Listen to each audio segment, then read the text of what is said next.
हमारे YouTube channel maths coach में स्वागत है। दोस्तों, द्विघात समीकरण को हल करने की 3 विधियों के बारे में मैंने आपको बताया था, जिसमें से 2 विधियां मैंने आपको पहले ही करवा दिया है। आज तीसरी विधि सूत्र विधि करवाने वाली हूँ मैं आपको। दोस्तों, सूत्र विधि इस विधि से काफ़ी क्वेश्चंस एग्जाम में पूछे जाते हैं, जैसे कि 1 नंबर के भी क्वेश्चंस आते हैं, इससे 2 नंबर के भी, 3 नंबर के भी क्वेश्चंस इस फॉर्मूले से आते हैं। तो इसमें मैं काफ़ी इम्पोर्टेंट टॉपिक कवर करने जा रही हूँ। इसमें साथ ही साथ आपका सूत्र विधि के साथ विभेदक ज्ञात करना तथा साथ ही साथ मूलों की प्रकृति ज्ञात करना, ये टॉपिक्स भी मैं इस वीडियो में आपको कवर करने वाली हूँ। तो इन टॉपिक्स को अच्छे से समझने के लिए मेरे वीडियो के लास्ट तक जरूर देखिए दोस्तों। चलिए शुरू करते हैं। चलिए दोस्तों, हम शुरू करते हैं सूत्र विधि। ठीक है, द्विघात समीकरण को हल करने की सूत्र विधि। यहाँ पे मैंने एक क्वेश्चन लिया हुआ है। एक्चुअली सूत्र विधि में हम क्या करते हैं, जो भी क्वेश्चन रहेगा उसकी तुलना हमको करना होता है द्विघात समीकरण के मानक रूप से। मानक रूप क्या होता है? ax² plus bx plus c is equal to 0। ये है हमारा द्विघात समीकरण का मानक रूप। ठीक है, ये इससे हम तुलना करके सबसे पहले a, b और c का मान ज्ञात करते हैं।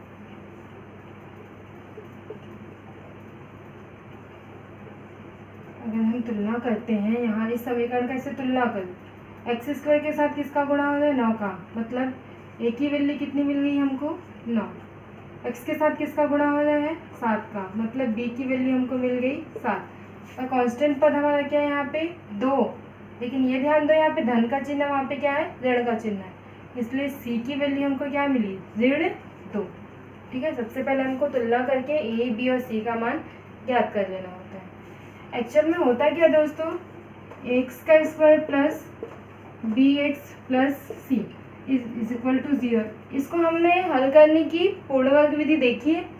अगर आप इसी क्वेश्चन को ही लेके अगर आप पूर्ण वर्ग विधि से हल करोगे तो लास्ट में आपको मिलेगा x के 2 मान। क्या मिलेंगे?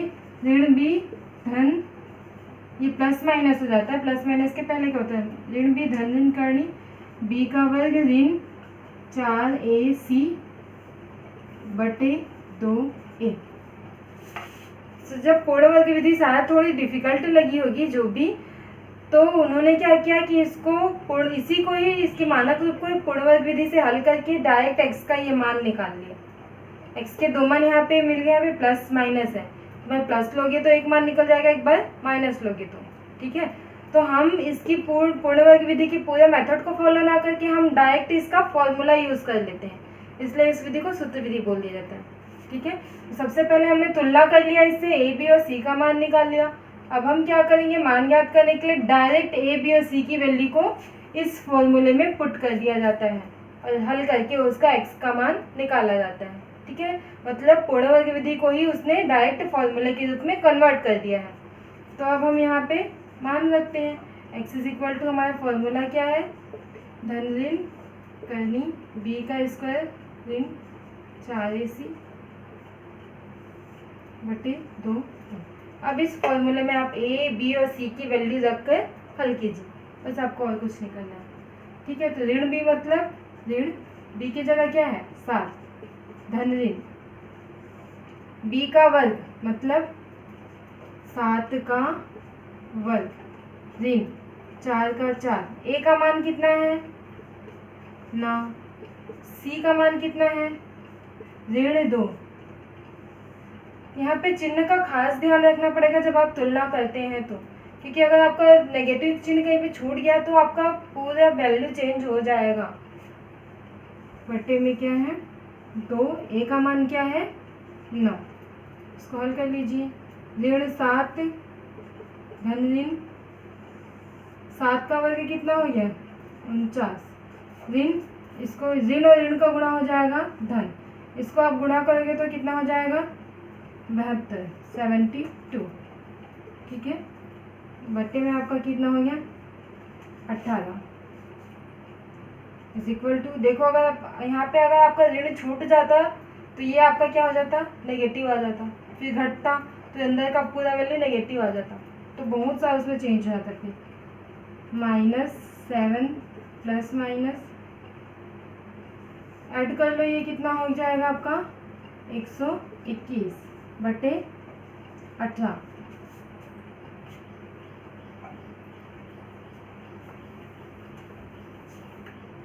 इसको आगे हम सॉल्व करते हैं तो ये क्या हो जाएगा, 7। अब इसका वर्गमूल आपको निकालना पड़ेगा, प्लस माइनस। अंडर 21 का वर्गमूल क्या है, 11, ठीक, बटे 18। तो ये आपका किसका मान निकल रहा है, ये x का मान है, x इज इक्वल टू इतना। अब हमको क्या लेना है, एक बार प्लस लेके हल करना है, एक बार माइनस लेके हल करना है। तो एक बार प्लस ले लेंगे और सेकेंड टाइम क्या ले लेंगे, माइनस, ठीक है। प्लस लोगे तो x is equal to 7। Plus minus जहाँ पे उसको चेंज करना है ना, ये नहीं कि ये माइनस वाले को आप प्लस कर दोगे माइनस कर दोगे, ये नहीं। यहाँ पे प्लस माइनस तो 11 एक बार किसमें होगा, प्लस 11 लेंगे और एक बार इसी को क्या लेना पड़ेगा हमको, माइनस 11 लेना पड़ेगा, ठीक है। अब इसको हल कर लो, ये कितना आ गया आपका, घट गया तो -7 प्लस 11 कितना आ गया, 4 बटे 18। और यहाँ पे आपकी x की वैल्यू कितनी आ गई, 18 बटे 18।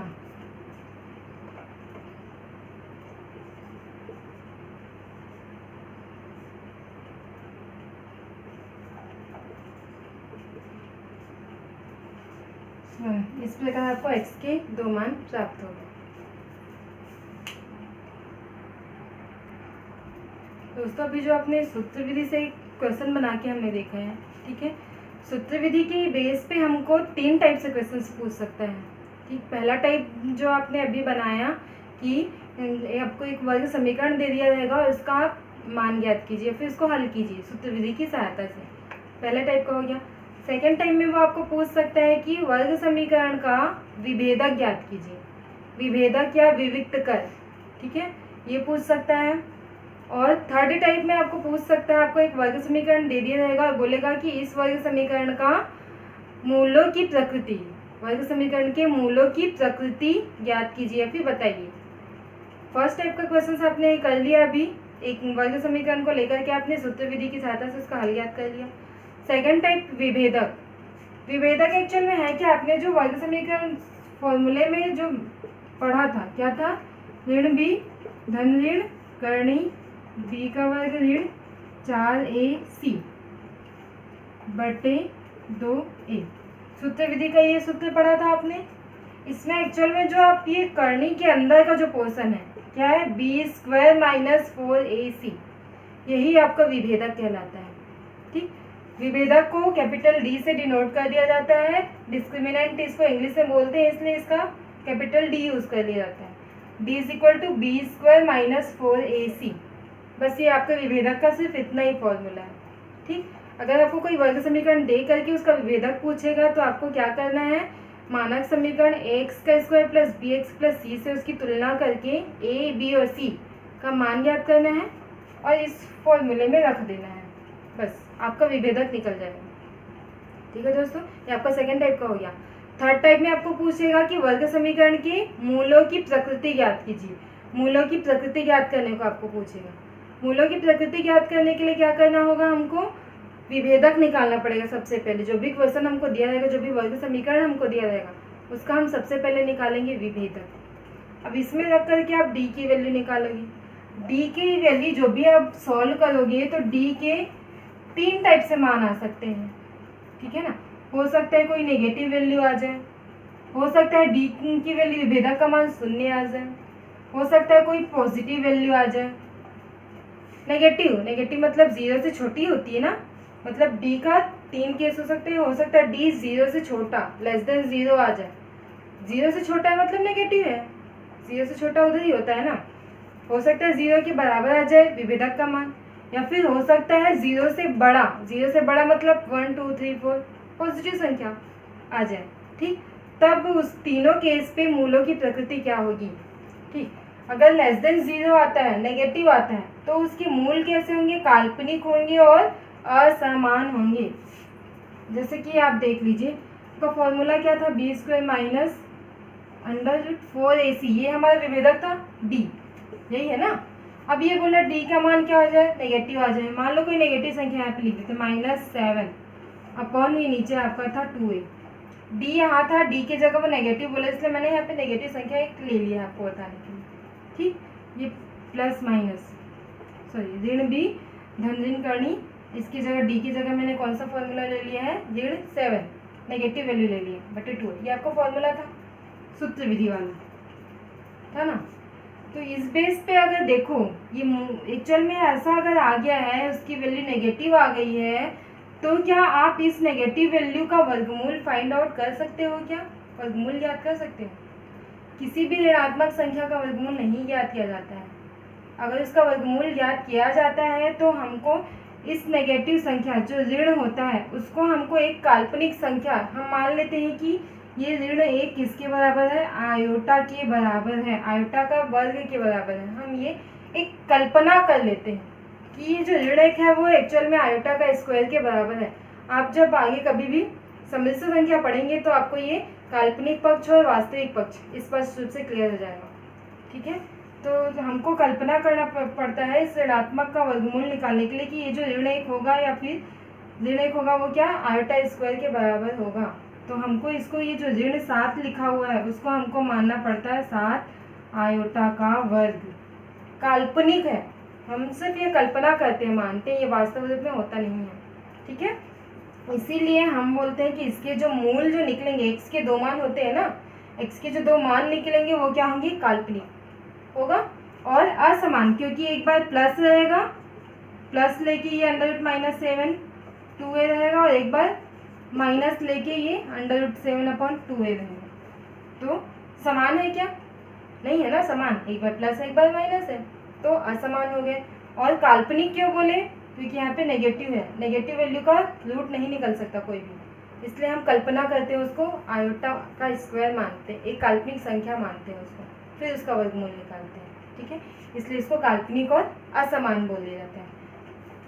अब यहीं पे देखो, अगर डी की वैल्यू आ जाए 0, मतलब हमारा जो फॉर्मूला क्या था, ऋण बी धन ऋण, ये यहाँ पे हमारी डी की वैल्यू, इसको अगर मैं रख दूँ 0 अपॉन क्या था 2a, ये हमारा 0 है, तो 0 का वर्गमूल क्या आ जाएगा, 0 ही आ जाएगा, मतलब ये मिल जाएगा हमको ऋण बी धन ऋण 0/2a मिल जाएगा। इसको अगर आप 2 हिस्सों में करके प्लस लोगे माइनस लोगे, तो प्लस लोगे तो क्या आ जाएगा, ऋण बी धन 0/2a और माइनस लोगे तो ऋण बी ऋण 0/2a।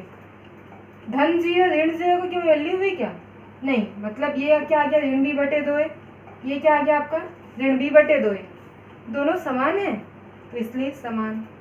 वास्तविक है, कोई काल्पनिक वाला आयोटा वगैरह यूज हुआ है क्या, नहीं, तो ये होता है हमारा वास्तविक होंगी और समान होंगी, क्योंकि वो वाला टर्म तो आपको पूरा 0, प्लस माइनस वाला जो टर्म जो अलग अलग करता था वो तो 0 हो गया, इसलिए समान। ठीक है, अगर यहीं पे लेते हैं हम पॉजिटिव है, पॉजिटिव है कि केस में क्या आता है, ऋण बी धन ऋण डी, b² - 4ac आता है, मतलब एक्चुअली डी है, डी की वैल्यू पॉजिटिव, कोई भी पॉजिटिव वैल्यू ले लो, मान लो यहीं पे ले लेती हूँ मैं 4 या फिर कोई भी ले लो बटे में 2a, तो ये हमारा क्या होगा, एक बार प्लस लेंगे और एक बार माइनस लेंगे। काल्पनिक तो होगा नहीं, क्योंकि अंदर में हमको नेगेटिव नहीं मिला है, तो हमको कल्पना करने की जरूरत ही नहीं है। ठीक है, तो ये हो गया वास्तविक। और असमान बोला, क्योंकि प्लस लेंगे तो हमको क्या मिलेगा, ऋण बी प्लस, इसका अगर रूट से बाहर निकाल देंगे तो 2/2a, प्लस लेने पे माइनस लेने पे ऋण बी -2/2a, अलग अलग है, यहाँ पे प्लस है यहाँ पे माइनस है, इसलिए असमान। क्लियर, वास्तविक और ये असमान। इस प्रकार से आपको सिर्फ इतना करना है, अगर मूलों की प्रकृति पूछेगा तो आपको विभेदक निकालना है और देखना है कि विभेदक की वैल्यू 0 आई, नेगेटिव आई या पॉजिटिव आई। अगर 0 आई तो आप वहाँ पे सीधे सीधे लिख देना है कि चूंकि विभेदक का मान हमको शून्य प्राप्त हुआ है, अतः मूलों की प्रकृति वास्तविक और समान होगी। बस इतना ही काम है आपका। ठीक है दोस्तों, मे भी ये आपको समझ में आ गया होगा मूलों की प्रकृति याद करना। तो इससे रिलेटेड हम 1-2 क्वेश्चन आगे करते हैं। ठीक है दोस्तों, तो अभी मैंने आपको जो थ्योरी बताया उसकी बेस पे मैंने एक क्वेश्चन लिया है। क्वेश्चन है हमारा x² - 4x + 4 = 0 के मूलों की प्रकृति ज्ञात कीजिए। मैंने बताया था मूलों की प्रकृति ज्ञात करने पूछेगा तो हमको सबसे पहले निकालना पड़ेगा विभेदक। विभेदक निकालने के लिए हमको इसकी तुलना किससे करनी पड़ेगी, एक्स का square plus B x plus c is equal to 0। ये है आपके वर्ग समीकरण का मानक रूप। ये आप लिख सकते हैं यहाँ पे वर्ग समीकरण के मानक रूप एक्स का square plus B x plus c is equal to 0 से तुलना करने पर, ठीक है, तुलना करने पर करो तो एक ही वैल्यू क्या मिल गई हमको यहाँ से, एक्स के साथ किसका गुणा हो रहा है, एक लिख सकते हैं हम। बी की वैल्यू क्या मिली, एक्स के साथ किसका गुणा हो रहा है, देखो यहाँ पे पॉजिटिव यहाँ पे नेगेटिव, इसलिए बी की वैल्यू हो जाएगी ऋण 4। सी की वैल्यू कितनी मिल गई, 4। अब हमको क्या ज्ञात करना है, मूलों की प्रकृति के लिए हमको ज्ञात करना है विभेदक। विभेदक किसको डिनोट करते हैं, डी से। इसका फॉर्मूला मैं बताई थी बी स्क्वायर माइनस 4ac। तो निकाल लो बी स्क्वायर की वैल्यू ऋण 4 का वर्ग, ऋण 4, ए का मान 1, सी का मान 4। तो ये कितना हो गया 16 ऋण 16 इज इक्वल टू 0। मतलब डी की वैल्यू हमको क्या मिली, 0। तो आप यहाँ पे स्पष्ट रूप से लिख सकते हो कि चूंकि डी इज इक्वल टू 0 अतः मूल डी अगर 0 के बराबर है तो मैंने क्या बोला था कि दूसरा वाला पक्ष तो टोटली खत्म हो जाता है, तो इसके मूल जो होंगे वो वास्तविक होंगे और समान होंगे।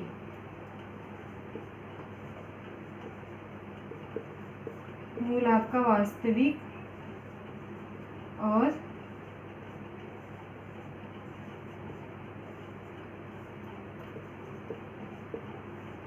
समान होंगे, ठीक है। इस प्रकार आप मूलों की प्रकृति याद कर सकते हो और विभेदक भी याद कर सकते हो। दोस्तों आज की इस वीडियो में मैंने आपको द्विघात समीकरण को हल करने की सूत्र विधि बताया है, ठीक है। इसके बेस पे मैंने कुछ यहाँ पे क्वेश्चंस लिखे हुए हैं, आप जाके इसको घर पे प्रैक्टिस कर सकते हैं। साथ ही साथ मैंने आपको सूत्र विधि से 3 प्रकार के क्वेश्चन कैसे पूछे जाते हैं वो भी मैंने आपको डिस्क्राइब किया है। एक विभेदक और एक मूलों की प्रकृति पूछा जाता है एग्जाम में। दोस्तों इसमें मैंने एक क्वेश्चन लास्ट में लिखा हुआ है यहाँ पे 9x का square minus 4 is equal to 0। इस पर आप बोलोगे कि यहाँ पे 3 पद नहीं है, क्योंकि जनरली हमारा क्या होता है x का square plus B x plus C 3 पद वाले होते हैं, लेकिन यहाँ पे हमारा जो x वाला पद है वो हमारा नहीं है यहाँ पे। तो इसको आप ऐसा मान सकते हो कि x वाले पद के साथ उसका गुणा किसके साथ हो गया, x का 0 के साथ, इसलिए पूरा 0 हो गया होगा। तो आप इसको इस रूप में कन्वर्ट कर लेना और तुलना करोगे तो आपको b की वैल्यू यहाँ पे मिल जाएगी 0, ठीक है। इस प्रकार आपका जो भी पद नहीं रहेगा उसके गुणांक को आप 0 मान करके पद को बढ़ा सकते हो और तुलना करके बना सकते हो क्वेश्चन को, ठीक है। अगर मेरा ये वीडियो आपको अच्छा लगेगा दोस्तों तो मेरे वीडियो को लाइक कीजिए और ज़्यादा से ज़्यादा शेयर कीजिए। साथ ही साथ नीचे जो बेल आइकन होता है उसको प्रेस कीजिए ताकि मेरे आने वाले वीडियो की नोटिफिकेशंस आपको मिलती रहे। धन्यवाद दोस्तों।